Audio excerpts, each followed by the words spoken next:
Bienvenidos a un nuevo video. Te saluda con mucho gusto el profesor Geomani. Hola alumnos y alumnas, ¿qué tal? Bienvenidos al resumen de hoy.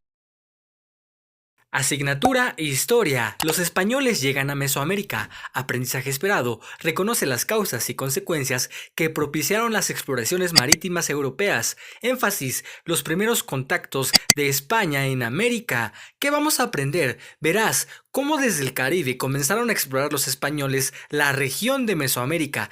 Es decir, lo que hoy es nuestro país, lo que hoy es México. Gonzalo Guerrero es un personaje determinante en la historia del contacto entre europeos y mesoamericanos. Su embarcación naufragó y llegó a costas de lo que hoy es Yucatán. Todo esto en 1512, teniendo contacto con los mayas.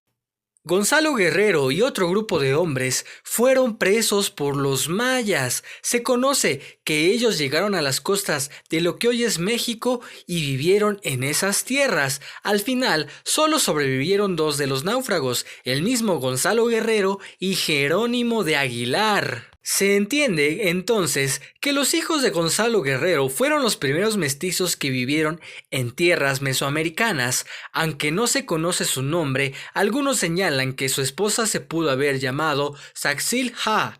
Gonzalo Guerrero aprendió la forma de vida de los mayas y decidió convertirse en uno más de ellos. Incluso los ayudó militarmente a enfrentar a otros pueblos, entre ellos a los españoles. Gonzalo Guerrero fue un personaje muy interesante. Murió en 1536. Por su parte, Jerónimo de Aguilar era un religioso español y que durante el tiempo que estuvo con los mayas no se integró tanto, a diferencia de Gonzalo. Jerónimo de Aguilar aprendió a hablar el idioma maya y esto fue muy importante para un personaje que se llama Hernán Cortés, que gracias a esto pudo comunicarse y lograr conquistar Tenochtitlán. En 1517, los españoles llegaron a Champotón, en el actual estado de Campeche, donde pelearon contra los pueblos originarios de esa zona y murió su capitán Hernández de Córdoba. Al año siguiente, Juan de Grijalva recorrió el río Pánuco hasta Veracruz y se regresó a Cuba.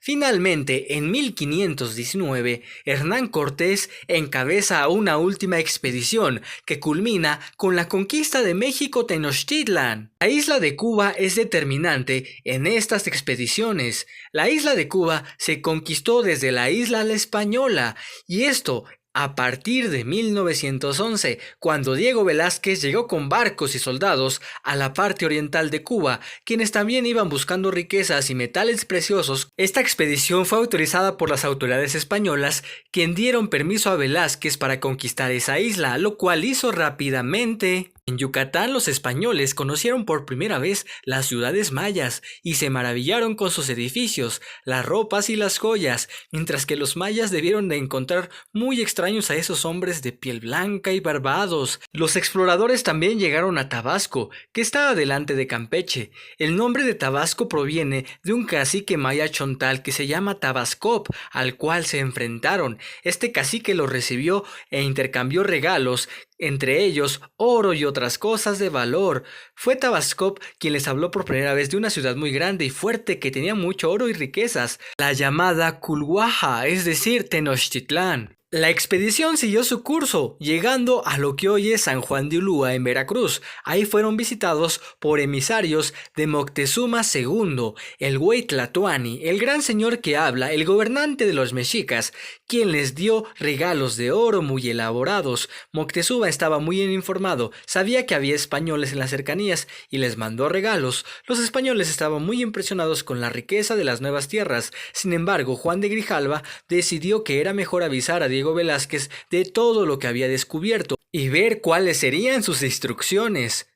Esto culminaría con las expediciones de Cortés, quien llega a Tenochtitlan para unos años después conquistar este gran imperio mexica, a partir de 1519 y hasta 1521. Asignatura Ciencias Naturales, Cadenas Alimentarias, Aprendizaje Esperado, explica la estructura general de las cadenas alimentarias y las consecuencias de su alteración por las actividades humanas. Énfasis, identificar la estructura de las cadenas alimentarias, productores, consumidores y descomponedores. Observa la siguiente imagen que está en tu libro en la página 66 y 67. Responde a esta pregunta. ¿Cuáles son los ejemplos de factores biológicos? Recuerda que son todos aquellos que tienen vida. En la imagen puedes observar que el ecosistema representa a un matorral o desierto. También puedes identificar que hay diferentes organismos, como un zorro, un halcón, un conejo, una serpiente, un alacrán, algunas aves, otros roedores y varias plantas del desierto. ¿De qué se alimentan los animales que aparecen en este ecosistema? Algunos de los animales se alimentan de las plantas, al igual que algunas de las aves. Otros animales se alimentan de otros animales, por ejemplo, el halcón del conejo o la serpiente de los ratones. ¿Qué crees que pasaría si una de esas especies que componen este ecosistema desapareciera? Seguramente este ecosistema va a cambiar de alguna manera. Una cadena alimentaria es la ruta o camino que sigue el alimento dentro de un ecosistema, desde un organismo productor hasta un consumidor final, y está integrada por los productores, los consumidores y los descomponedores.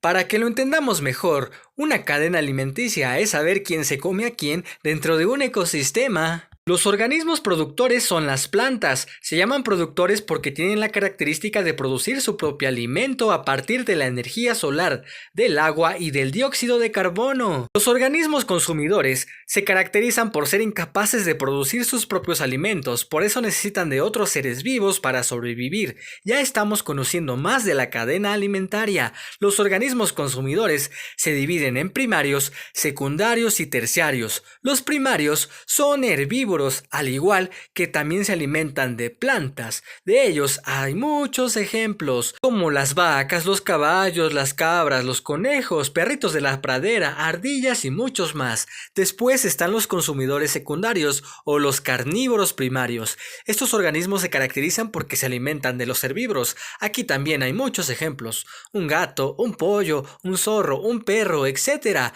Después están los consumidores terciarios o carnívoros secundarios, que tienen la característica de alimentarse de los consumidores secundarios o carnívoros primarios, como el águila, el jaguar, el puma, el tiburón, el halcón, la orca, el zopilote, los buitres, entre otros. Observa este ejemplo de una cadena alimenticia. Aquí estamos viendo claramente que es un fenómeno natural que necesitan los ecosistemas para mantenerse en equilibrio. Asignatura Matemáticas, Fábrica de Ángulos 2. Usa el grado como unidad de medida de ángulos, medición de ángulos con el transportador. Énfasis, distribuye grados en una circunferencia a partir de la elaboración de su transportador. Hoy seguiremos aprendiendo sobre el uso del transportador y la medida de los ángulos. Observa con mucha atención esta imagen. Es la perilla de una estufa. Está indicando que la estufa está apagada. Si la prendes y la colocas en la temperatura baja, ¿de cuánto sería el ángulo que se formaría? Puedes utilizar el transportador que hiciste en las clases anteriores para medirlo. Si giras de apagado a la temperatura baja, se forma un ángulo de 90 grados, un ángulo recto. Si te das cuenta, esta perilla tiene 3 temperaturas. Si nosotros giramos la perilla a la temperatura más alta, tendremos 270 grados. Si la giramos a la temperatura media, serán 180 grados, un ángulo llano. En el reloj también podemos apreciar los grados, siempre y cuando el reloj sea de manecillas. Por ejemplo, si la hora marca 12 horas con 15 minutos, ¿qué ángulo se forma? Muy fácil, es un ángulo de 90 grados. Elabora una tabla como la siguiente y observa las siguientes imágenes, las cuales tendrás que identificar el ángulo que forman y poner el nombre de acuerdo a la medida de su ángulo. Puedes poner pausa al video para luego comprobar tu resultado. La tabla quedaría de esta manera. Es muy sencillo poder determinar los ángulos. Espero este video haya sido de tu agrado. Gracias por tu atención. No olvides darle me gusta y dejar tu suscripción. Cuídate mucho, estudia mucho, querido y querida alumna. ¡Hasta la próxima!